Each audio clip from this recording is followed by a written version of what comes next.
afternoon we want to introduce the inattentiveness on the level of the heart. And as I mentioned already this morning, then tomorrow we will unfold more and more like a salad head or cabbage head, we take the leaves off until we get to the heart there. So this is basically what we are doing in trying to understand what exactly it means to be inattentive on the level of the heart.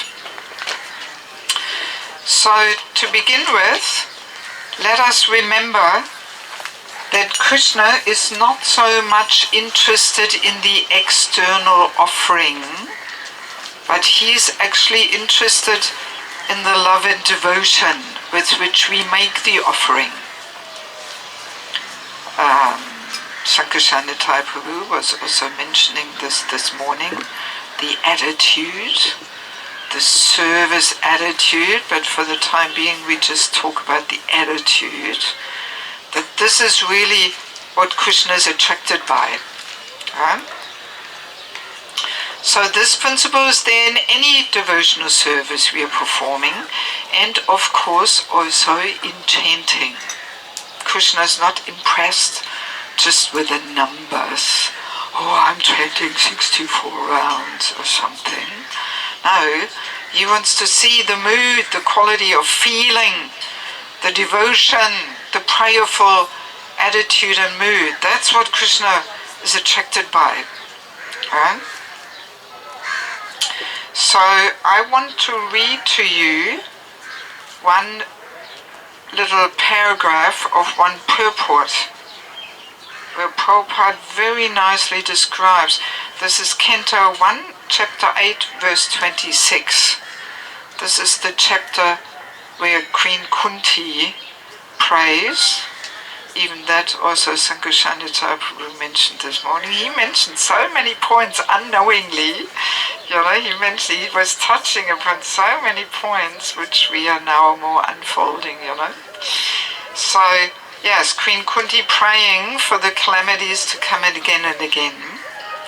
So here, listen carefully, because I will ask you afterwards what Prabhupada said. So Prabhupada perfectly summarizes, how we should chant. Perfectly.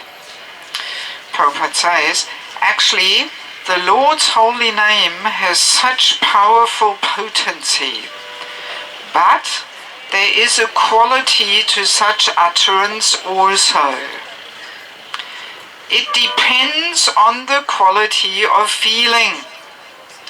A helpless man can feel, or woman, can feelingly utter the holy name of the Lord, whereas a man who utters the same holy name in great material satisfaction cannot be so sincere. A materially puffed up person may utter the holy name of the Lord occasionally, but he is incapable of uttering the name in quality. Therefore, the four principles of material advancement, namely high parentage, good wealth, high education, and attractive beauty, are, so to speak, disqualifications for progress on the path of spiritual advancement. So Prabhupada makes quite a few strong points here. So first of all, what is he saying? Which quality of feeling do we need to have to chant? In what mood should we chant? Helplessness, yes, even that was mentioned already this morning. This quality of helplessness. As we know, Prabhupada gave this analogy of a child crying in helplessness, in utter desperation for his mother. It is actually a very profound analogy. We've all heard it so many times, but maybe we have not so deeply thought about this. Because because a child who calls out for his mother in complete desperation, that child does not have the problem of a wandering mind. Right? The child will not say, "Oh, this is really strange. Every time I cry for my mother, my mind always gets distracted and I'm thinking of so many things and. No, the child does not have that problem because there is simply no room in the child's mind except, where is my mother? I need her right now. No room for anything else. So, this is already a very simple but deep point, that actually here we already get some solution here for this wandering mind. You know, the problem is we are not crying out in helplessness. If we actually cry with that quality of feeling in utter helplessness, then the mind automatically will be drawn to the heart. That's the point. You see? But because we actually deep down we feel no real need for Krishna, that's our problem. That's the problem. You know, we think, oh yeah, well, alright, Krishna is very nice, but actually most of the time we think I can also do very nicely without him, and everything goes according to my plan anyway, and I've got it all under control here, you know, and we don't really feel this need for Krishna's mercy, for, you know, we are not helpless. That's the whole issue, actually. Once I heard Bhadri Narayan Maharaj in Vrindavan in a Bhagavatam class. He was mentioning that once Prabhupada was asked, what is the meaning of the Maha Mantra? You know, and we could give all kinds of esoteric meanings there of Hare and Krishna and Ram, but Prabhupada simply closed his eyes for a couple of seconds and then he said, the Maha Mantra means, I need help. I need help. And this is also very profound because, you know, we might be able to give so many explanations what the different syllables of the mantra means, but all this is useless if we don't know the essence. And the essence is, I need help. That's the real meaning. If we don't know that, then all our other explanations are useless. And we don't need to know any other explanations if we just can grasp that. I need help, that's what it means. So, yes. So this is really the main problem, that because the heart is not involved, there's this indifference there, and we actually don't really feel desperate. That's why we have the problem of the wandering mind, you know, because we're not really in utter desperation crying out. And that's why also Sankirtana Prabhu was saying, it was actually Gaur Govinda Maharaj who said, an ISKCON temple is a crying school, he said. Crying school. I think he mentioned something else. What did he say this morning? Crying... Huh? Crying club. I only heard the crying school. But this is really what Krishna consciousness is all about. The crying school, that's the essence. We have to learn to really cry out to Krishna. That's really what Krishna consciousness is all about. To feel more and more dependent on Krishna helplessly.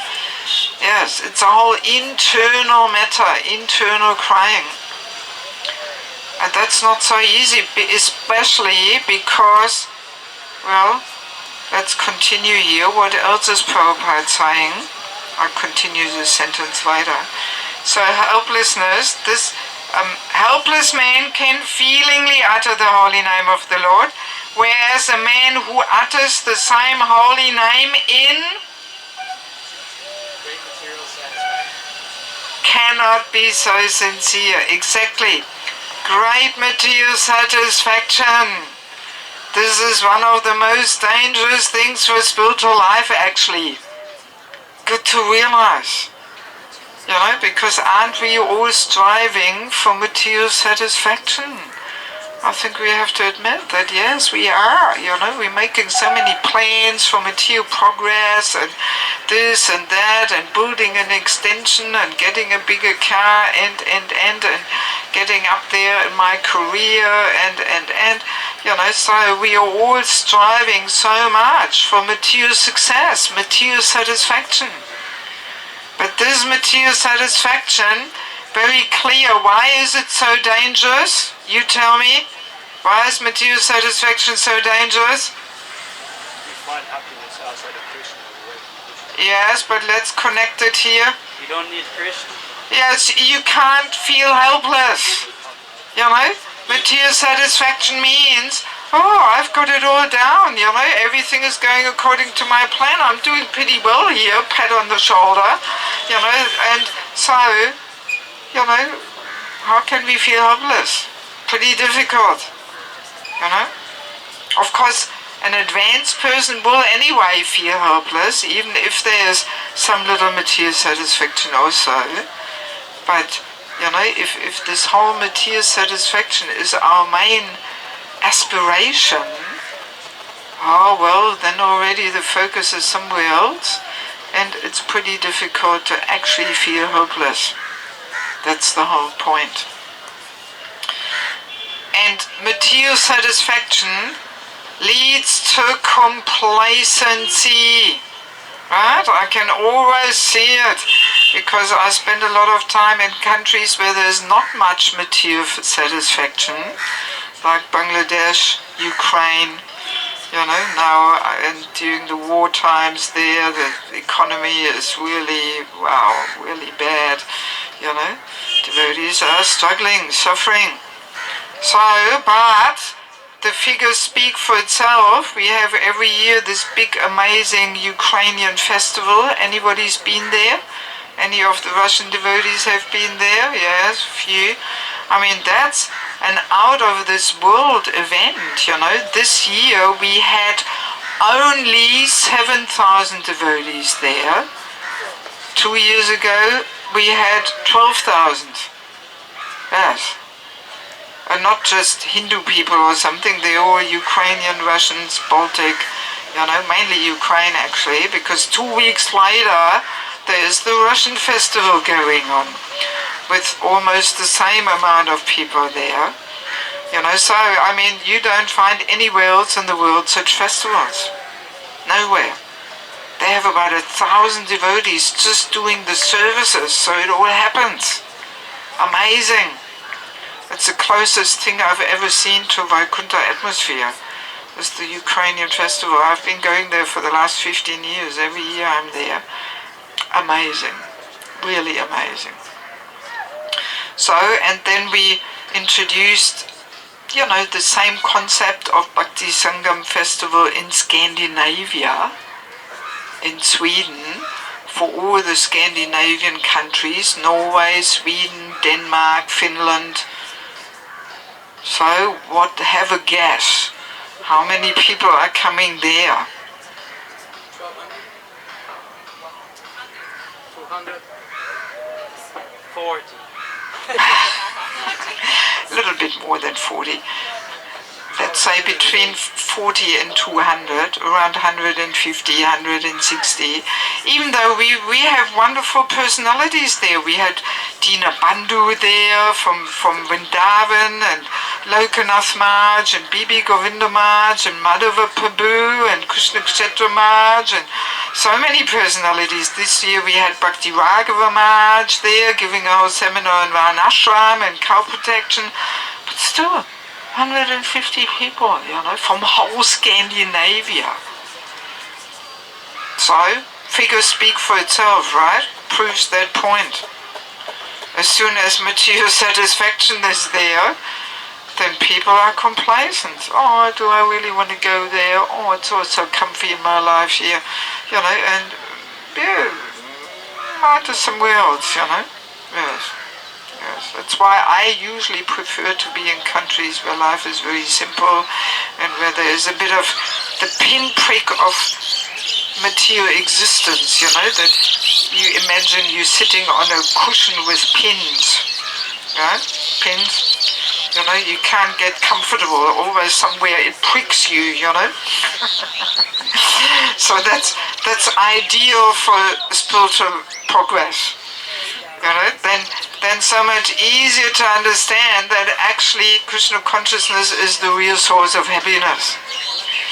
But as soon as standard of life is very high, so much material comfort and opulence there, then the mind comes up with all kinds of plans how to enjoy and this and that, and then we're just more in illusion that there's some other source of enjoyment and happiness actually, you know. So it's good to realize and to remember this, you know, material satisfaction. It's a dangerous thing. It's a dangerous thing because it makes it so much more difficult that we feel helpless. That's the whole issue. Helplessness is a very important quality in spiritual life to develop. The more we get purified, the more we feel how helplessly dependent we are. And Guru, the Vaishnavas, Krishna, you know, yes, helplessly dependent. Whereas in material life, nobody wants to feel helpless. It's not a quality people strive for, you know. It's considered to be weakness. But interestingly, the meaning of shelter, the word shelter has only meaning when there is helplessness. Right? Then you seek shelter. Only then we can actually deeply in the heart take shelter. But without helplessness, there will be no impetus to actually deeply in the heart take shelter. Yeah, so it's a whole issue. We'll talk about that first week of January. There we are discussing the topic giving and accepting shelter. It's a whole deep issue which actually accompanies us throughout our whole spiritual practice. You know, this taking shelter is there all the time. That's the essence of spiritual life, to actually learn to take shelter. And we will get some insights what qualities we need to have to actually really take shelter.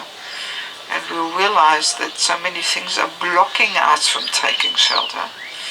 And there are all those things which are, you know, propagated in the material life and its culture, or those qualities which people strive there for, they actually block us from taking shelter.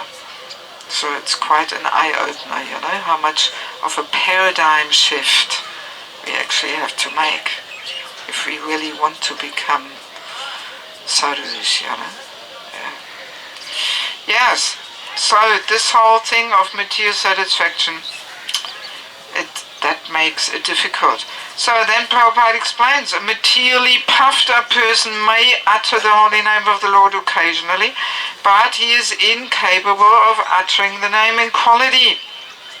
This pride, you know, this is the issue. This is blocking us from feeling helpless. We are proud. We think we can do it all. And we are pretty good and cool and, you know, far out and whatever not, you know. Yes. Yeah, so that's why Mahaprabhu says, Trinada Pisuni Chena, you know, we have to be more humble than a blade of grass. Only then we can really actually chant. But as long as we carry this cloud of pride with us, we can't actually really chant because we can't feel helpless. That's the whole problem. That's the issue. So, and then Prabhupada concludes, you know, the 4 principles of advancement: high parentage, good wealth, high education, and attractive beauty. They are, so to speak, disqualifications. Why is Prabhupada saying so to speak? He's making it a little milder. Why? Because you can use them in preaching. Yes, you can use them in service.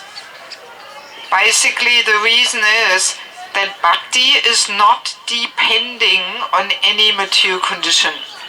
So actually nothing can really stop bhakti from growing. It's not that, a highly educated person cannot become a pure devotee, or a very wealthy person cannot become a pure devotee. No, it's not like that. Nothing can stop bhakti from growing. But the point is that usually as soon as we have some little opulences, we become proud, we become puffed up. We think, oh, look at me, I'm so cool. That's the problem. And of course, an advanced person might have so many opulences like Prabhupada, but the advanced person, Krishna conscious person, knows that all opulences are coming from Krishna. They are given by Krishna. We are borrowing them. He is lending them to us so that we can use them in a service. We can offer them back, that we have something to offer. That's the whole thing. So why being puffed up about it? He's lending it to us. No reason to be proud. But only advanced person has that vision. You see? A neophyte person, and that's us here. We usually get immediately damn puffed up as soon as we have some tiny little opulence. That's the unfortunate position. So that's why it is not bad not to have so many opulences. Then that keeps us in a little bit of a more humble position. So material opulences are not always so beneficial. I actually heard once one very nice thing. Bhakti Rasamrita Maharaj was saying this. He was saying, like when we eat, any food which is not digested develops toxins. Right? Anybody who knows a little bit about Ayurveda knows this. Even if the food is very high quality, very nutritious, but if it is not digested, it develops toxins. So, and he was saying, in the same way, any opulence, any ability which is not digested with humility becomes toxic. Right? Nice little analogy, And he was saying thus, humility is the digestive agent, to digest opulences and abilities. And it is just so true, A person might have so many good qualities. He might be a good speaker, a good singer, a good this, a good that. But if it is not digested with humility, it can poison one's whole spiritual life. Yes. Simply poisons it. Because we become so puffed up. Yes. So a nice little thing to remember. Humility being the digestive agent to digest abilities and opulences. Otherwise, poisonous. Yes. So this is the story about helplessness, the quality of feeling with which we have to chant. So, yes, this mood of helplessness is not only required in japa, but also in kirtan.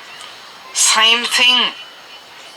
We are actually meant to cry out in helplessness. Please, Krishna, I know you're there. Please accept me. I need mercy. I need you. That it's a deep feeling in the heart, actually, with which we have to chant. So that's another interesting point, that actually what makes a prayer is not the words or anything, but it's the feeling with which the prayer is offered. Right? A prayer is useless if it is just mere words and there is not that feeling from the heart there. Right? So in the same way, we are meant to chant in japa and kirtan simply with a certain feeling in the heart. It doesn't mean that we have to formulate some phrases there in the mind or something. No, it's a certain feeling in the heart. And with that feeling in the heart, we are meant to chant. We are meant to put that feeling into the words of the Maha Mantra. Right? You understand what I'm saying? Good. Good. Yeah, because sometimes people get confused. They think, oh God, I should be thinking this and that and the other, and oh, so much thinking there. How can I chant like that? No, it's not thinking. You know, we don't have to think of the child crying out for his mother, but it's the feeling, that utter desperation. That's how we are meant to chant the Maha Mantra. I actually remember one situation which really struck me, where I really understood that this is also the way we are meant to chant in Kirtan. This was when His Holiness Jayapataka Maharaj had his health crisis a few years ago. I was at that time in Bangladesh, and well, 95% of all the devotees in Bangladesh are his disciples. So you can imagine probably how Bangladesh was completely mortified and devastated, ISKCON Bangladesh. So we immediately started with 24-hour kirtans. And these kirtans were the most amazing kirtans I've ever experienced, because they were chanted in utter helplessness. Yeah, it was quite mind-blowing for me.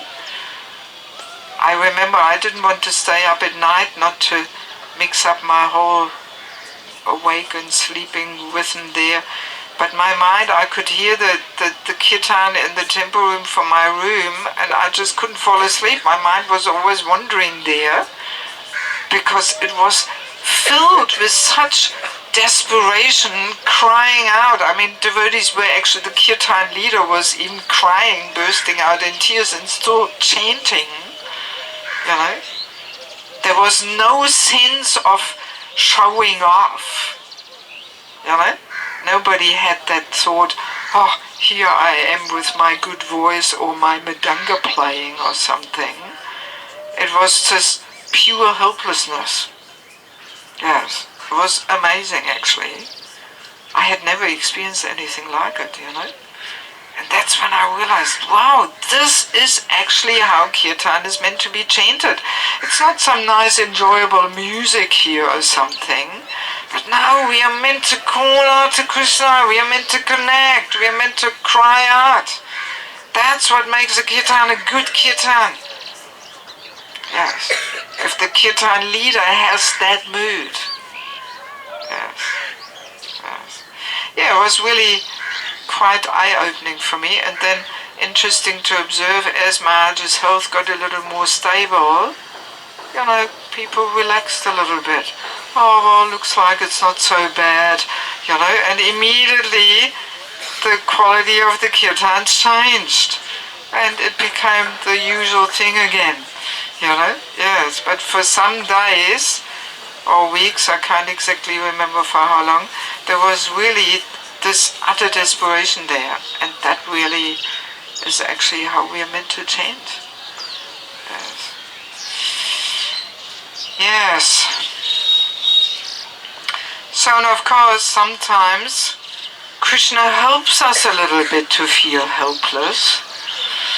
That's why he's sometimes arranging some calamities, some little earthquakes, pulls the carpet underneath our feet away, just to bring us to this point of helplessness.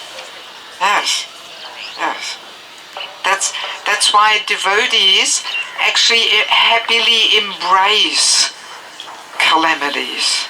I mean, it's not that we have to create them ourselves. That's no need for that. But definitely we should not think, oh, what is this? Maybe Krishna is not existing. You know, how is it that he's arranging this here for me? I've been chanting for so many years and now he's doing this with me, you know. Sometimes devotees react like this to some calamities and challenges, but no, it is simply Krishna is giving them to make us feel more dependent, more helpless. That's all. So we take very tight shelter of Krishna's, Guru's, the Vaishnava's lotus feet, because without this helplessness, we can't chant sincerely. You see? So that's why every now and again something happens, you know, Krishna shakes us up a little bit, some final diagnosed terminal disease, cancer, or somebody dies in the family or friends, or, you know, or all our plans are smashed and devastated. So this is all Krishna just, you know, playing some little joke here with us, just to make us feel helpless. That's all it is. Yes. So, and usually when an earthquake hits, there's kind of 3 phases there. What's phase number 1 when an earthquake hits? Yeah, well, complete destruction. You know, everything smashed to pieces, collapse. Everything collapses. Even our world views, maybe our concepts of what chanting is all about. Some people experience a holy name retreat like a bit of an earthquake. You know, I have had this experience with devotees that they afterwards shared with me, my God, I thought I'm doing pretty well, but now I realize, I have to all, you know, restructure here my spiritual life and start all from beginning, you know. So, yeah, these old and shallow concepts and external ideas, sometimes we just have to smash them, you know, into bits and pieces. So, and then phase number 2. What's phase number 2? After an earthquake, after everything is destroyed, what happens then? Observing the damage. Huh? Observing the damage. Observing the damage, and while we are observing the damage, there's usually a bit of disorientation and bewilderment there, right? Yes, we're a little bewildered, disorientated, you know, search, there's some search, some chaos. This is actually good.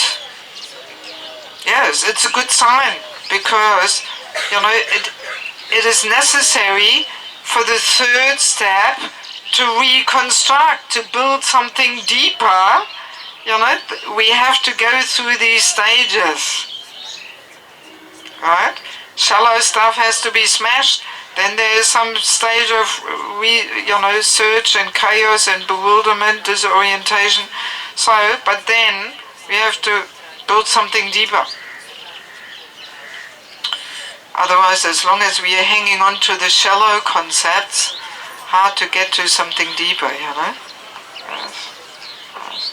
So earthquakes, there can be a real stepping stone to further progress if we accept them in the right mood. Right? Yes. Actually, once Satchidananda Swami was sharing his earthquake.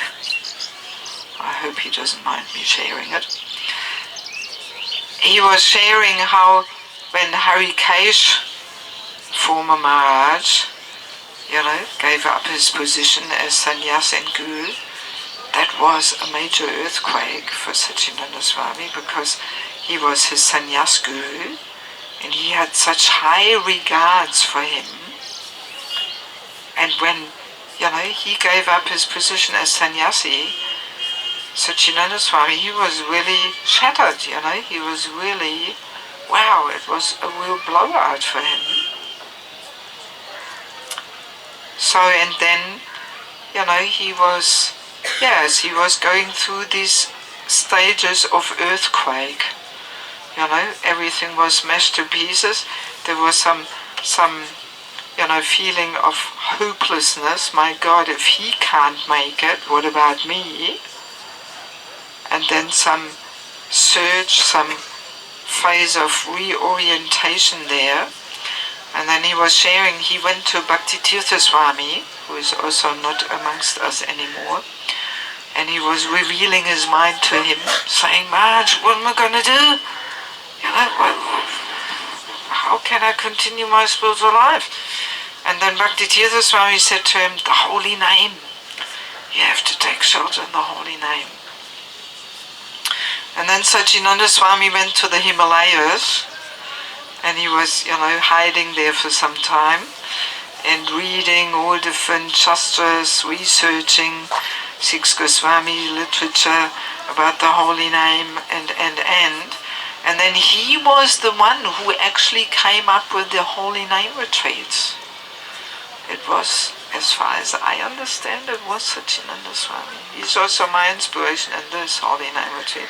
I attended one about 5 or 6 years ago in Radhadesh, and wow, yeah, that was an eye-opener for me, and I thought, wow, this is what I want to take up and make some humble attempt to serve devotees by, helping them in getting on deeper levels of chanting. So yes, and I mean, this is a good example what a wonderful thing can come out of an earthquake like that, seemingly such a calamity, one of the staunchest leaders in ISKCON falling away, but still, that's what we are saying, nothing is by chance, everything is Krishna's mercy, whatever happens to the devotee is Krishna's mercy. We just have to turn around, we have to make the calamity into an opportunity. So, and that's what Satchidananda Swami did, and that's how he came up with the Holy Name Retreat. And he was sharing that. That was really, one way how it really deepened his spiritual life through this whole experience, So it's a nice example how something so shattering can actually have such a positive result. Yeah? Yes. Let me have a look at the watch. Maybe let me ask if there is just a very specific question just about that, not about anything else. You had a few times your hand up there.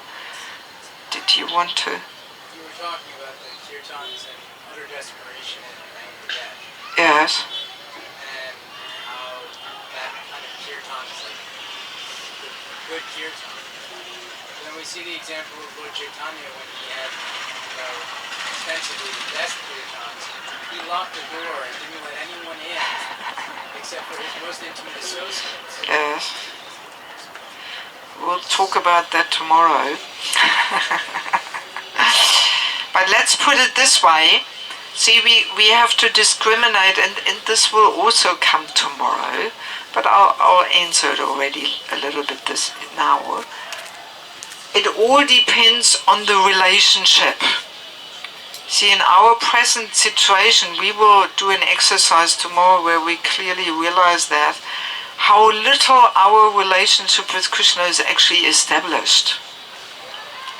But once the relationship is more established, then Prabhupada, he had no problem walking around and going on double walks and chanting because he was living in that reality, my relationship with Krishna. He was deeply established in that reality. So for a person who is deeply established in that reality of my relationship with Krishna, he can do so many things. He can go for walks or sit on the plane and chant because he's oblivious to anything around him. It's all just part of the crazy circus here going on, and for him the actual reality is my relationship with Krishna. But we are just so far away from that. We are established in the crazy circus reality here. We think that's reality. The nonsensical stage performance, as Prabhupada calls it. And I really like that one, nonsensical stage performance. It's really what material world is all about, material life. So we think that is reality, So that's why we have to cultivate this helplessly crying out mood to, to actually connect. Yes.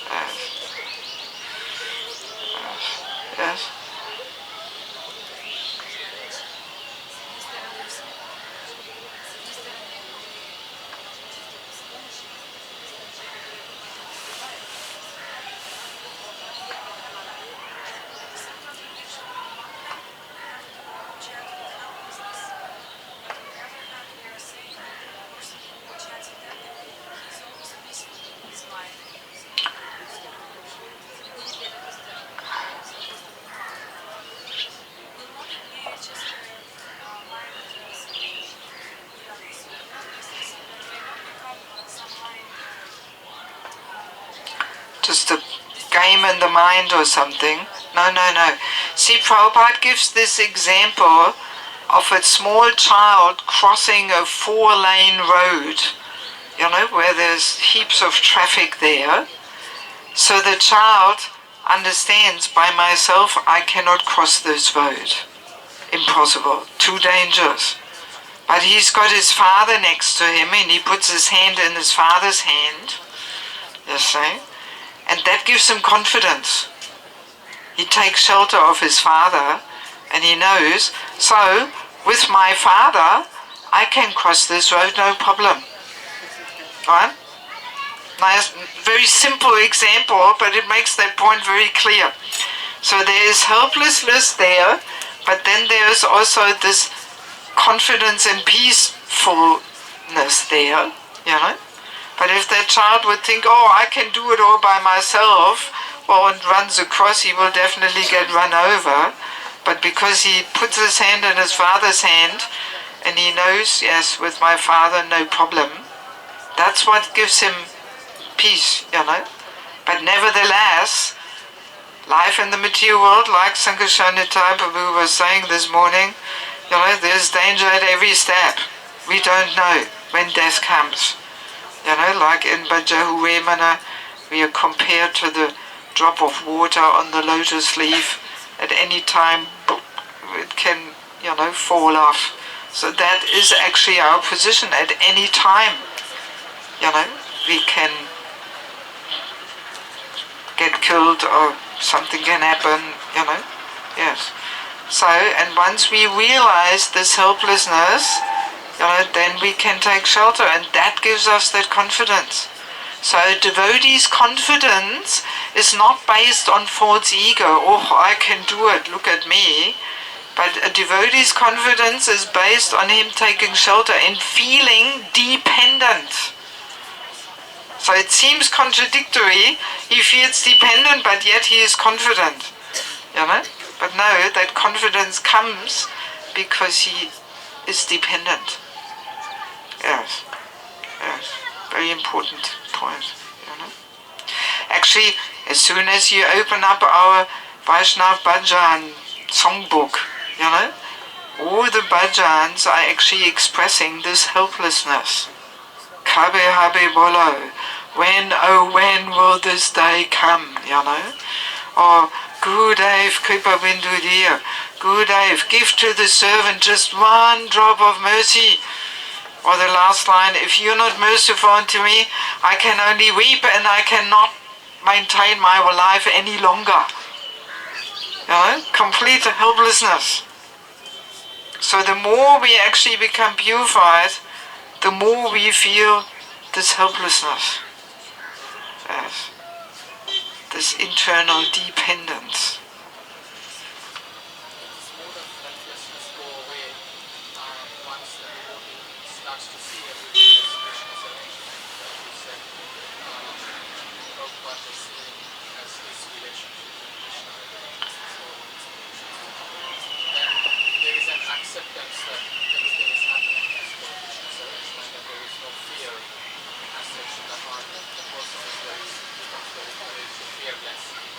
Yes, he becomes fearless, but yet this dependence, even that Sankarshanita Prabhu was mentioning this morning, he brought so many points in there, Yes, this dependence is completely necessary. We will actually later on, I want to share some nice things about Prabhupada, how he was chanting. I want to read something to you, and that will give deep insights that Prabhupada actually perfectly, he demonstrated how we should chant. Yes, we will get to that later. Yes. No need to pray for Krishna, to Krishna for calamities. He will send them. Don't you worry. They will come. Rest assured, they will come. So we don't have to pray for that. No need. No need. We should simply, try and, feel helpless whether there's a calamity or not a calamity. because we might not even be spiritually strong enough to handle the calamities. Very often people, they get all crushed under calamities and they can't even see Krishna's hand in the whole thing. So we might not even be qualified to handle calamities in a Krishna conscious way. So Krishna knows best what we need. So, yes. My Guru Maharaj was asked this question once. He says that your pure spirit soul stuck in the quicksand of a bag of vile mucus and air. What could be more calamitous than this? Yes, actually, yeah, that's really, the world is full of calamities. No need to pray for them, really. There's enough to worry about how to push on Lord Chaitanya Sankirtan movement. There's so many challenges and so on. We don't have to pray for some calamities, really, Yes. I usually don't even accept so many questions, but all right.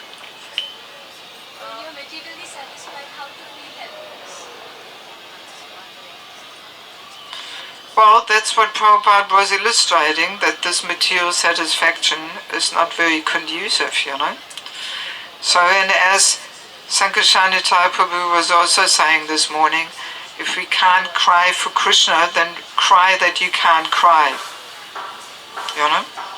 But somehow we have to start crying out. So if we can't cry, then let's cry about that. That we can't cry. But of course this crying out for Krishna has to be a deep internal thing. No need for some crying session here, for, making some displays here of, oh, look at me, how advanced I am, I feel so helpless. No need to make a show. Yes. That tendency is so strong in Kali Yuga that we want to gain recognition, by hook or by crook. And we like to display our spiritual ecstasies and tell everybody how happy and ecstatic we are and this and that. Now actually Sadhu keeps his transcendental emotions very personal, very confidential, very private. It's not something we advertise and, no need. Actually we can say, Krishna doesn't even reveal himself to such a person who has these tendencies of advertising him or herself with all the, ecstatic emotions there or something. Krishna will never reveal himself more deeply to such a person, so no need for that. Okay, so I think we will now sing our theme song. We have a theme song in the back of your materials. This very nice bhajan called Sri Kevalastikam. Some of you might know it, or maybe not, but it is a very, very nice song. Maybe we'll first read the translation so we know what we are singing. More sweet than all other sweet things, more auspicious than all other auspicious things, the greatest purifier of all purifying things. The holy name of Sri Hare alone is everything. The entire universe, from exalted down to the lowly clump of grass, is a product of the illusory energy of the Supreme Lord. The only thing that is reality, again I say reality, the holy name of Sri Hare alone is everything. That person is a true preceptor, that means teacher, a true father, a true mother, and a true friend also, only if they teach one to always remember the holy name of Sri Hare alone is everything. There is no certainty when the last breath will come, and put an abrupt halt to all one's material plans. Therefore, it is wise to always practice chanting from very childhood. The holy name of Sri Hare alone is everything. Lord Hare eternally dwells in that place where truly exalted, spiritually advanced souls sing in the mood of pure devotion. The holy name of Sri Hare alone is everything. Aho, what a sorrow, what a great sorrow, more painful than any other misery in the world. Mistaking it as a mere piece of glass, the people have forgotten this jewel. The holy name of Sri Hare alone is everything. It should be heard again and again with one's ears. It should be uttered over and over with one's voice. It should be perpetually sung and sung anew. The holy name of Sri Hare alone is everything. It makes the entire universe seem insignificant as a blade of grass. It splendorously reigns supreme over all. It is full of eternally conscious divine ecstasy. It is supremely pure. The holy name of Sri Hare alone is everything. Okay, so let me try and serve you all by singing this. Maybe you can. It's nice, isn't it? I always like to make that our theme song. We can sing it every day. And whenever you hear that, it will remind you of the Ekachakra Holy Name Retreat. Hopefully. Okay. So for the second half of our afternoon session, I want to read some nice little parts of one very nice book. It is called Our Srila Prabhupada, A Friend to All. Maybe some of you know this book. Anybody knows? A few people. It's compiled by Mula Prakriti Devi Dasi. She had this most amazing inspiration to go and interview all kinds of personalities who knew Prabhupada before he left India to go to the Western world. And this was really a most wonderful idea, because we actually don't know much about Prabhupada's life, at that stage before he left India. What do we know? Only what Prabhupada told his disciples.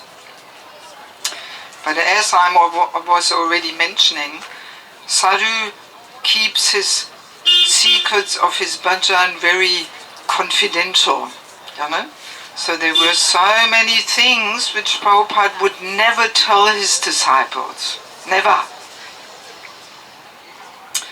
So, and in this book we get some glimpse, some insight into Prabhupada's life, how he prepared himself to go to the Western world. And this very nicely matches to our topic here of chanting, and it's especially relevant this year and next year, where we are celebrating 50 years of ISKCON, and this year 50 years of Prabhupada's departure, leaving India, going to the West. So I want to read this one beautiful story, which maybe some of you know already, but anyway, it's so wonderful. I've read it so many times and I always like it again and again. This is told by the Pujari from Sri Advaita Acharya's house in Shantipur. Right? Not so far. So this story was heard in Mayapur in 1980. A man came to ISKCON's Chaitanya Chandrodaya Mandir carrying with him a copy of the Back to Godhead article about Srila Prabhupada entitled A Lifetime in Preparation.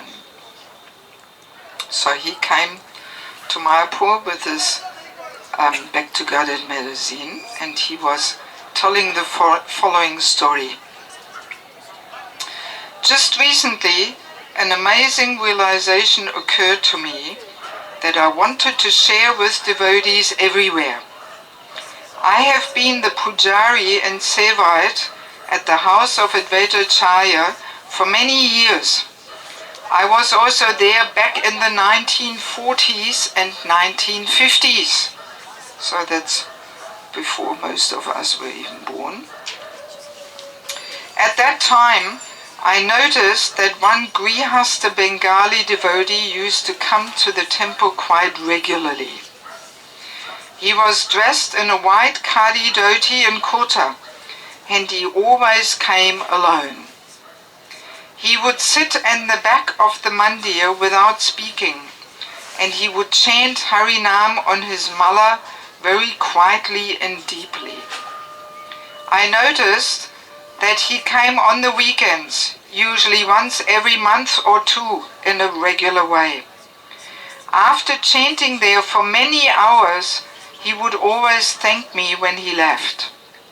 His presence was profound, and I became attracted to him. Since his devotions were solitary, I never spoke not to disturb him. Sometimes I happened to notice that while he was chanting, his eyes would be full of tears and his voice would be choked up. Then, for a very long time, he did not come.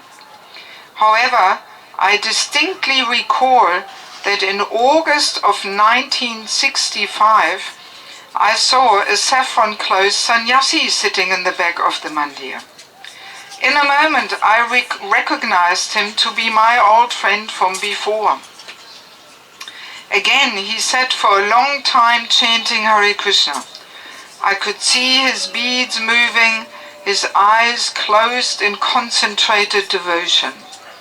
He was weeping even more than he used to while he was chanting the holy name. Finally, as evening came, he paid his Dandavat Pranam for a long time. When he arose, he came up to me and again thanked me for my seva here at Advaita Bhavan. I asked him, "Who are you? I remember you from so long ago." He replied, "My name is Abhayacharnavinda Bhaktivedanta Swami Maharaj. I am an unworthy disciple of His Divine Grace, Srila Bhakti Siddhanta Saraswati Thakur, Srila Prabhupada, my Divine Master. I have been coming here for such a long time because my Gurudev has given me an impossible mission." His desire for him to go across the ocean of the Western countries. His desire was for me to go across the ocean to the Western countries and spread the sublime teachings of Sri Chaitanya Mahaprabhu. There are countless souls there who have never heard of Sri Sri Radha Krishna, and so they are suffering greatly. That's all of us, and so many more. I have not known how this mission of his will be successful, so I have been coming here to this special house of Advaita Acharya, where he, Nityananda Prabhu and Sri Chaitanya Mahaprabhu would gather together to plan the Sankirtan movement. It was here that they launched the inundation of love of God that swept India and continues to this day. Thus, I have been praying here very earnestly that they will all give me their mercy,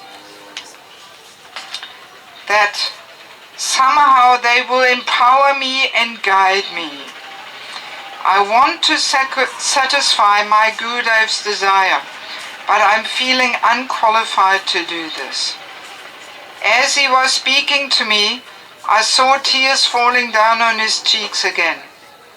Then he continued, "Tomorrow I am leaving for Calcutta to go upon a ship across the ocean to America. I do not know what will befall me there, but I'm praying most earnestly here for help. Then he very humbly asked me for my blessings. I was indeed moved by this Vaishnava's sincerity and determination as I watched him depart upon his journey. It was a few years later that I began noticing for the very first time in history white Vaishnavas coming to Advaita Bhavan. They were wearing dhotis and saris and chanting on Tulsi Mala. I've never spoke to any of them, but then one of them gave me this Back to Godhead magazine from America. As I was looking at the photographs, suddenly I recognized a painting of the founder Acharya, who had brought Krishna consciousness to the West. It was a picture of my old friend Bhaktivedanta Swami, who had come and prayed here so many times before. Then I realized that he had actually accomplished that impossible mission of his Gurudev. I saw that it was indeed him, starting alone and without pretense, who had accomplished this glorious miracle against all odds. As soon as I saw this, I came here to this temple in Mayapur to tell you this information. I know that he has gone from this world now, but I thought perhaps you might want to know the story about you and my beloved Srila Prabhupada. Srila Prabhupada ki jai. Wonderful story, isn't it? One day before Prabhupada left to America, he spent the whole day chanting there. See, this was priority number one for Prabhupada. You know, let's just imagine the day before we leave the West and come to India, we are so busy with more important things, right, than chanting all day. But for Prabhupada, leaving to America, my God, a whole journey into an unknown world there, and he spent the whole day praying, crying out in helplessness. See? That's how Prabhupada prepared himself, feeling completely dependent and unqualified. Prabhupada, Shaktya-Vaisha avatar, most qualified, feels completely unqualified. Wow. Yes. That's the point.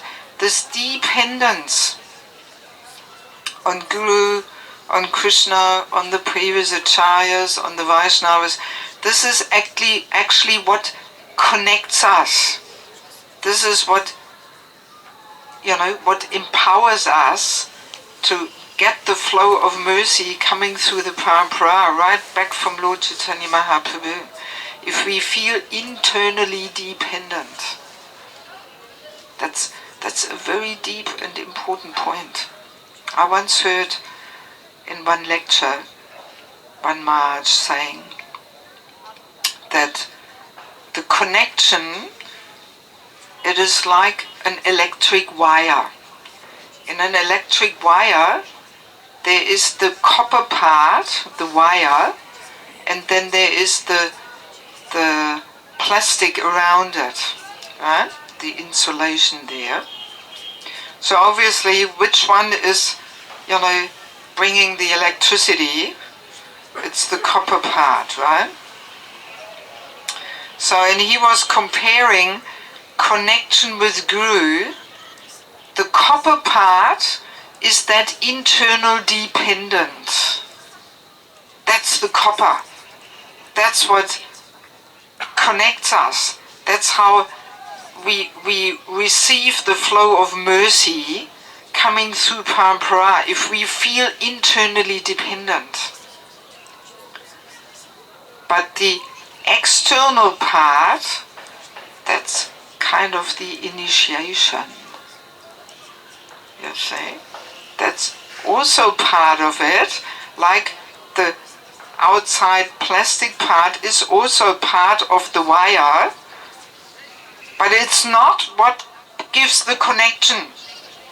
If we only are initiated, we only have the diksha. If that internal dependence is not there, well, then it's like the rubber part there, the plastic part. Some connection is there, but we will not really get the electric current there, you know. That comes through this internal dependence. And this is a very, very profound analogy, you know, this wire. I really like this. And even Sankarshanataya Prabhu also mentioned this importance of dependence. He was just shortly touching on so many important points without having time and opportunity to elaborate more on them. But here, you know, Prabhupada really exemplifies, you know, this importance of dependence. Prabhupada feels completely unqualified, begging, crying out, begging for mercy. And that's what empowered him to fulfill the impossible mission. Exactly that. So it's quite amazing to understand. And often I think, you know, if we would just have one drop of Prabhupada's mood, feeling dependent, feeling helpless, then we probably could do so much more in our humble preaching attempts. But our problem always is that we think we can do it all, you know. So and then Krishna says, all right, you think you can do it? Okay, do it. You don't need me then. But that's the point, to actually really affect people's hearts when we preach. We need some little empowerment of Krishna. We, by our own strength, we cannot actually affect people's heart. We can do some impressive show there and really impress people, but to actually reach the heart of people, we need Krishna's empowerment. Only then we can actually really affect people's hearts. And that's the way to get it, by cultivating this dependence, this internal dependence. And another one nice way how to cultivate this is actually by having an impossible mission. See, Prabhupada has that. He talks about this impossible mission that Guru gave him. So having an impossible mission, that helps us to feel hopeless. Right? But if we don't have an impossible mission, if we don't go beyond our comfort zone, you know, if we stay in our comfort zone, oh well, then where's the talk about impossible mission? You know, we are just comfortably living our lives. You know, we are not endeavoring with great determination, and there's no impossible mission there. And then very difficult to feel hopeless. I mean, in one sense we can say just going back to Godhead is an impossible mission, or facing death in the right frame of mind, impossible mission. But these missions are usually a little too lofty for us, they're a little too far away. I say. But, you know, we need some more practical, impossible missions. That's, by the way, one reason why it is, especially in the beginning of one's spiritual life, it's quite important to be engaged according to one's nature. Because then it is much easier to really absorb ourselves and really get into it and accept it as an impossible mission, to really do it well. Book distribution is a good way of having an impossible mission, you know, especially if you have a pretty high quota and, you know, you set yourself a goal of 50 Bhagavad Gitas a day or something. Wow, impossible mission, you know. And probably no other service one can feel as much Krishna's hand there and being an instrument in Krishna's hands as on book distribution, right? Anybody who's done a bit of book distribution in your life here? Yeah, so few. So I'm sure you have that experience, that on book distribution you feel, I am not the doer. It's actually really Krishna using me as a puppet here, and he arranges that I just meet the right person at the right time who's just ready to take a book. And proportionally to how sincere we are, how pure our desire is, how much we internally depend on Krishna's mercy and Guru's mercy, proportionally Krishna uses us as instrument. And then very often if we had a really good day, very often the next day is a bad day, right? Yes. Yes, because what happens, we become a little proud. We think, oh yes, all I have to do is repeat the same thing, crack the same joke, say the same lines, and it will all go again. But then, nobody even wants to talk to us, Right? We've had that experience? Yes. So, and then Krishna's just showing us, yes, you're not internally depending, you're not helpless, you don't have your impossible mission here, so, and then we are lacking this empowerment. Yeah, so trying to tap into this empowerment, we need to feel dependent. That's the secret. Yes. Not easy to cultivate, but it's good to understand it, at least theoretically, to start off with, and then somehow meditating on this. Yes, I want to read you one more. We've still got a little bit of time.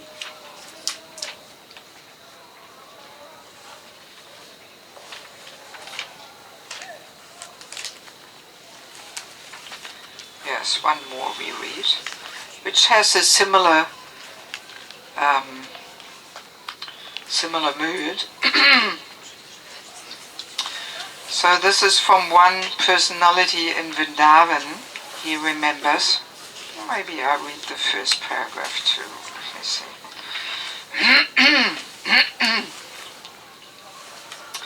So this is one person who was living right next to Radha Damodar temple when Prabhupada was there preparing himself.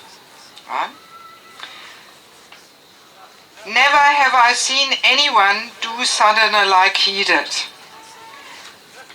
I have lived all my life in Raj and I have never seen anyone like him. Prabhupada did many arduous things. He worked very hard there at the Radha Damodar temple.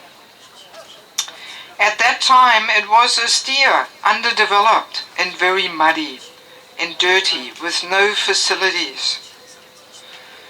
Weeping, Babaji Maharaj quoted a shloka from Chaitanya Charitamrita from Sanatana Goswami about the importance of sadhana.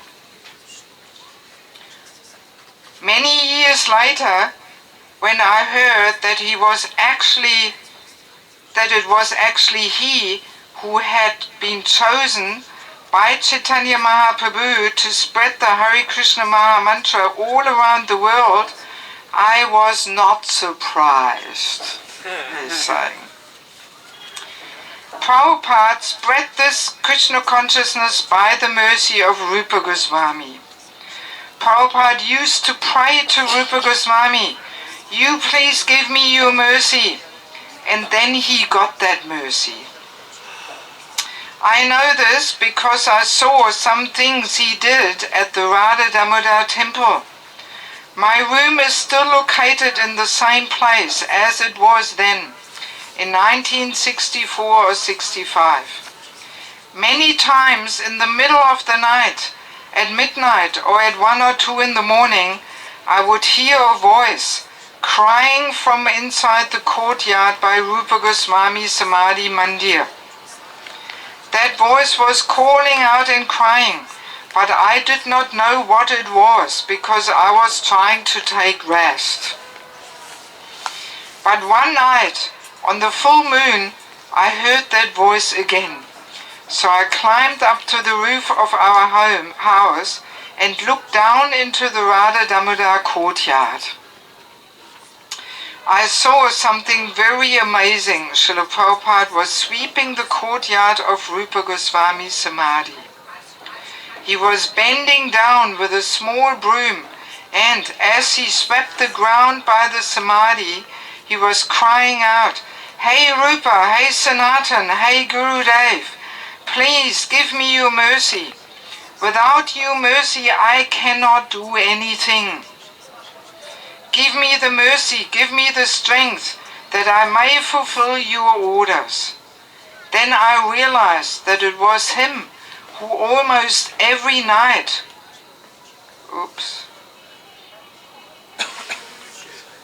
was calling out as he was sweeping like this. There's another wonderful example how Prabhupada prepared himself. In the middle of the night, while everybody was sleeping, Prabhupada was humbly serving there, sweeping the courtyard with a little broom, and crying out to Rupa and Sanatan Goswami, feeling completely hopeless. Without your mercy I cannot do anything. Yes, that's another example of this internal dependence. That's how we should be chanting, actually. You know? Yes, that's the mood Prabhupada is teaching us. And by the mercy of this book, we know about it. These are things which Prabhupada would never share. You know, he would never say, to his disciples, you know what, I was sweeping the courtyard there and crying and all this. No, these are very personal, confidential secrets of Prabhupada's bhajan. And by the mercy of this book we get some little insight how Prabhupada was actually preparing himself. So that's really a nice thing to meditate on, you know, how Prabhupada was really cultivating and feeling this utter dependence.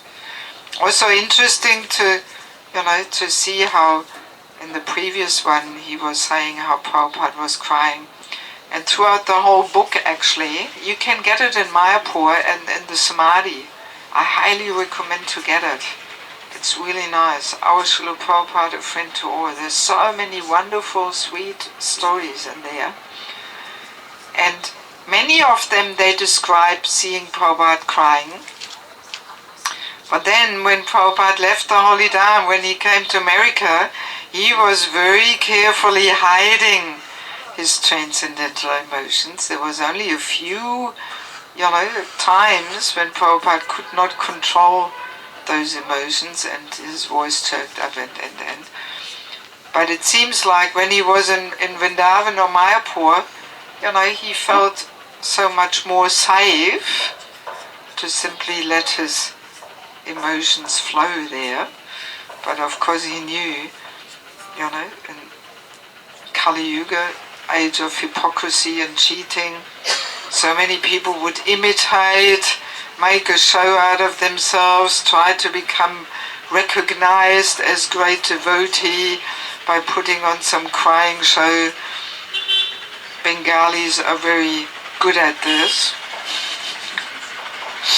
Even today in Bangladesh, at every public program you see somebody rolling there in the dust and pretending to be in ecstasy or something. And there's also this funny story when once a visitor in Vrindavan was rolling on the ground crying, and the devotees were a little perplexed what to do and how to take it. So they went to Prabhupada and told him, and Prabhupada gave this funny instruction. He said, just kick him in the head, and if he complains, then it's not transcendental ecstasy. But if he doesn't even notice it, then you can take it seriously. So of course this was, it was more like a joke, so the devotees did not execute that order, I think.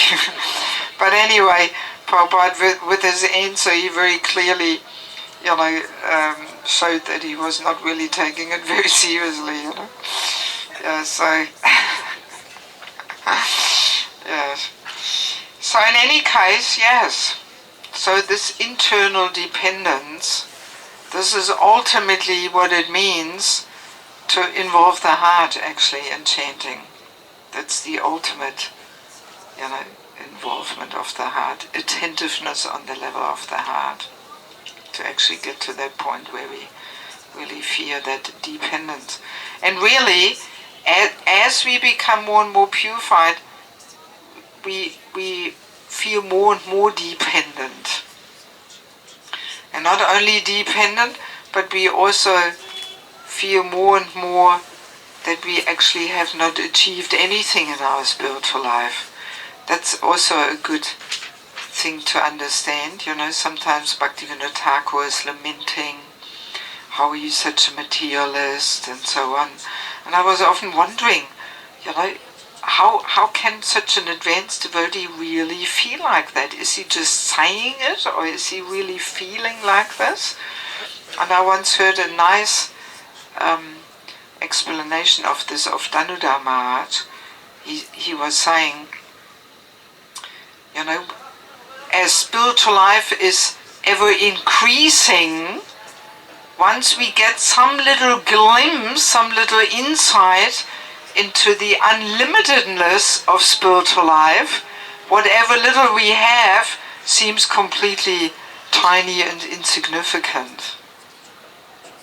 So that's why an advanced devotee who has some little insights into the unlimited realm of transcendence, he naturally feels humbled, because, compared to unlimitedlessness, whatever little we have experienced or we have done is actually nothing. But a neophyte devotee who does not even has not gained insight into the unlimitedness, he thinks, I'm doing pretty good and I'm actually really cool and I've done so much. That is a sign that we have not even gained any insight into the unlimitedness, into actual transcendental realm. You see? So that's how it happens, that the more insights we get, the more humbled we actually are, because we are nothing, then we see, then we recognize. Okay, so this is basically all I wanted to discuss today. Let me see, what did I write here? Oh yes, let us not forget tomorrow is the day of Mauna Vrata. No talking, only inside here, of course, we will continue our usual ways, but from the moment when we get up, even in our rooms, no talking, absolutely no talking. It's like, Gundicha Marjanam, when Lord Chaitanya performed that pastime of cleaning Gundicha temple, there it's nicely described how when people were bringing the water pots and the only language they were speaking was the Maha Mantra. You remember this? Hare Krishna, Krishna Krishna, Hare Hare, Hare Ram, Hare Ram, Ram Ram, Hare. That was the only way how they were communicating, just through the Maha Mantra. So that's the mood we want to have tomorrow. So the only way of communication is the Maha Mantra. Okay? No other communication. We have to make a tiny little exception for those who, for group number 2 and group number B, they will have to prepare tomorrow a role play. So they are exempt, but they should hide somewhere a little bit, so that, not the whole mood of silence and Mauna Vrata is broken. But everybody else, should really try their very, very best to follow it. If you absolutely have to communicate, alright, you can maybe write something on a piece of paper. Even that will switch on the mind, but at least there is no sound going around, you know. So it is less disturbing than talking. Yes? You're fired up to do it, to try it? Yes? Yes? Okay, good. Let's see if we manage. I think we should announce to the devotees they will serve prasadam because they will be... They know already. It's not the first time. First time we did the Morna Rata, they were a little wondering, you know, why is everybody so quiet, you know? Maybe they're angry, maybe they don't like the prasadam or something.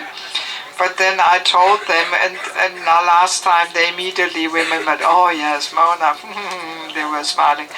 It makes their service of serving prasadam quicker, you know, because then we don't talk so much, and we so they don't mind at all. Okay, also tomorrow, the day tomorrow is a really important day, so you have to be in good shape tomorrow.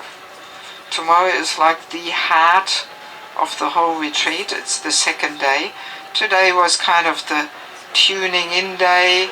You know, we're gradually settling into the retreat mood.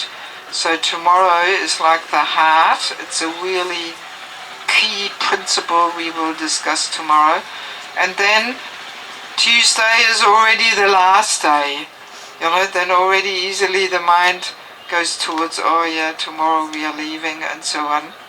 So 3 days is actually relatively short, you know. Once you tune in, it almost becomes a lifestyle, you know. Just getting up, chanting, hearing about the holy name, applying this, that, and kirtan, taking rest, and again waking up. It's a whole lifestyle actually, you know. Yes. Also tomorrow, please, in the morning session, bring your japa beads, because we will do a little japa exercise tomorrow, and also the day after tomorrow, and maybe in the afternoon. I'll have to see how we get it all together. Okay, any final little comments? Yes? Sorry? Yes, I already said before lunch, right? Do we have to repeat this? No. So, no. Group 2 and Group B, they will get their topic tomorrow. And they will have to prepare a role play tomorrow. Hopefully you have prepared it already today. Hopefully, because your turn is to play it tomorrow. If you haven't prepared, oh well, then you also have to prepare on the Morna Rata day. But the next group will have to prepare tomorrow, so they will have to hide somewhere and work it out. That's what I was talking about. When is their performance? Most likely, let me think, probably tomorrow afternoon, most likely. So that means during lunchtime they have to sit together and prepare. Maybe they can even do it here in the Bhajan Kutir, nobody's up here at lunchtime or something, so they can prepare here quietly without too much laughter and talk and unnecessary excitement there. Alright? Anything else? Yes? 3 and C have to prepare. You will find out. Well, we still got a third day, you know. We can't talk tomorrow, so. No, see, here in the seminar, of course you can, you know, especially when I ask you something, of course you can talk. But not unnecessarily outside, private. That's the whole point. I will also talk here, otherwise there will be no seminar. So, but all this private extra talking, you know, we will stop. Right? Clear? Good. Alright, so you survived the first day. Thank you very much for your attention and your eagerness. Srila Prabhupada ki, Samaveta Bhaktivinoda ki, Guru Premanandi. So now we want to chant in kirtan. So don't go. Usually I don't call a break now, because if we call a break then people don't come back. That's my experience.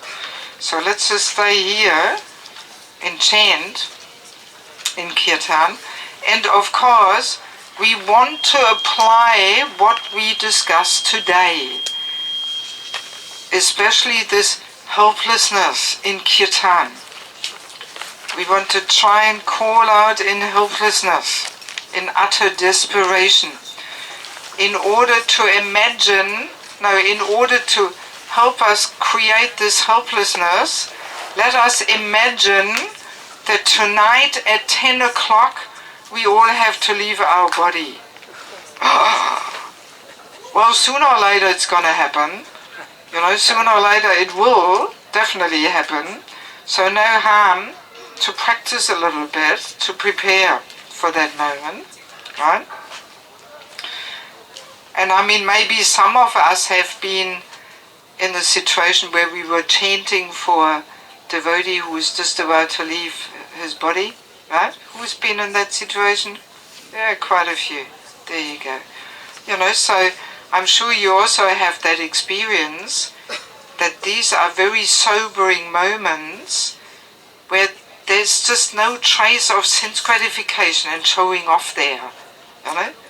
That it's too serious to show off, you know? And we are actually really in a deep prayerful mood then.